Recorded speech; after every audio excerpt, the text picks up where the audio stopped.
আসসালামু আলাইকুম। শুনছেন সংবাদ শিরোনাম। বাঞ্ছারামপুরের জেলা পরিষদের কোটি টাকার অডিটোরিয়াম এখন বিস্ফোরা। এখন শুনবেন বিস্তারিত।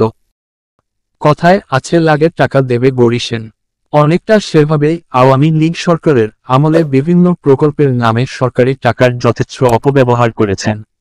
অনেকেই এসব করেছেন এলাকার মানুষের কাছে জনদরদি বা সমাজসেবীর তকমা লাগাতে। কেউ আবার উচ্চ দামে নিজের জমি বিক্রি করার উদ্দেশ্যে কিংবা নির্বাচনে প্রভাব বিস্তার করতে নিয়েছেন সুবিধাজনক এসব সরকারি প্রকল্প। বাদ যাননি ব্রাহ্মণবাড়িয়ার বাঞ্ছারামপুরের সাবেক এমপি ক্যাপ্টেন তাজুল ইসলামও। তার বড় ভাই মরহুম আনোয়ারুল ইসলাম আশরাফের নামে নিজ গ্রামে নিজেকে জাহির করা ও প্রভাব দেখানোর জন্য জনগণের টাকায় গড়ে তুলেন আধুনিক অডিটোরিয়াম, যা এখন ব্রাহ্মণবাড়িয়া জেলা পরিষদের বিস্ফোরণে পরিণত হয়েছে। না পারছে পরিত্যক্ত ঘোষণা করতে, না পারছে চালু করতে। বিদ্যুৎ বিল, রক্ষণাবেক্ষণ ও স্টাফদের বেতন দিয়ে প্রতি বছর গচ্চা যাচ্ছে লাখ লাখ টাকা। বিগত ৫ আগস্টের পর এলাকাবাসীর দাবির মুখে বীর মুক্তিযোদ্ধা আনোয়ারুল ইসলাম আশরাফ অডিটোরিয়ামের নাম পাল্টে করা হয় শাহ রাহাত আলী অডিটোরিয়াম। বাঞ্ছারামপুর উপজেলা ছয়ফুল্লাকান্দি ইউনিয়নে প্রায় ৩,২০,০০,০০০ টাকা ব্যয়ে বিশাল শীতাতপ নিয়ন্ত্রিত ৬০০ আসনের ডিজিটাল অডিটোরিয়াম নির্মাণ করান ব্রাহ্মণবাড়িয়া জেলা পরিষদকে দিয়ে।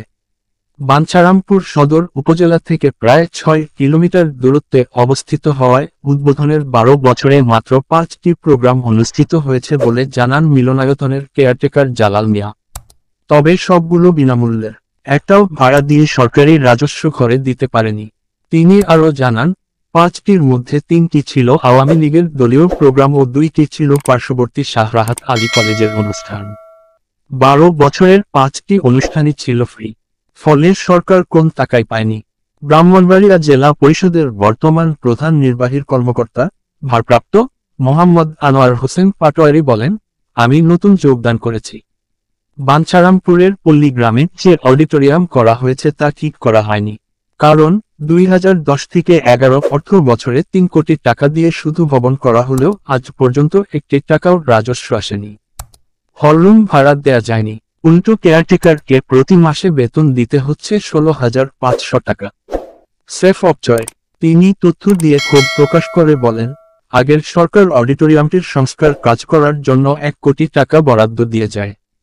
আমরা ১৫ লাখ টাকা ব্যয়ের পর কোন কাজে আসবে না জেনে ৮৫ লাখ টাকার সংস্কার কাজ শেষ না করেই ফেরত নিয়ে আসি।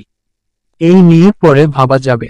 গত মঙ্গলবার ৪ ফেব্রুয়ারি সরেজমিনে গেলে এলাকাবাসী জানান, ওই সময় ক্যাপ্টেন তাজ তার ভাই আশরাফ চেয়ারম্যানের নামে কম দামে জমি কিনে এই অডিটোরিয়াম গড়ে তোলেন, যা বর্তমানে কোন কাজে আসে না।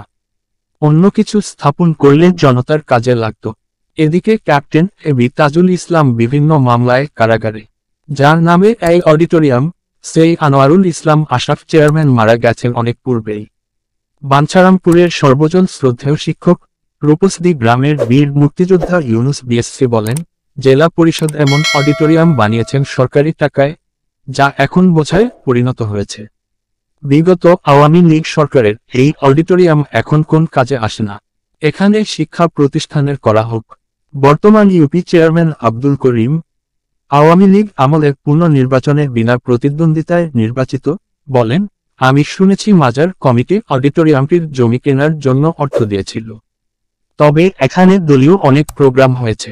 অন্যদিকে শাহ রাহাত আলী কলেজের প্রিন্সিপাল জাহাঙ্গীর আলম দাবি করে বলেন, অডিটোরিয়ামের বিশাল জায়গা কলেজ থেকে নেওয়া হয়েছে। কলেজের জায়গা কলেজকে ফেরত দেয়া হোক। এ বিষয়ে জানতে চাইলে বাঞ্ছারামপুর উপজেলা নির্বাহী কর্মকর্তা ফেরদৌস আরা বলেন, অনেকেই নিজ এলাকায় প্রকল্প নিয়েছেন। তবে সব প্রকল্পকে ঢালাওভাবে অপচয়ের প্রকল্প বলা ঠিক হবে না। কিছু প্রকল্প জনবান্ধব ছিল।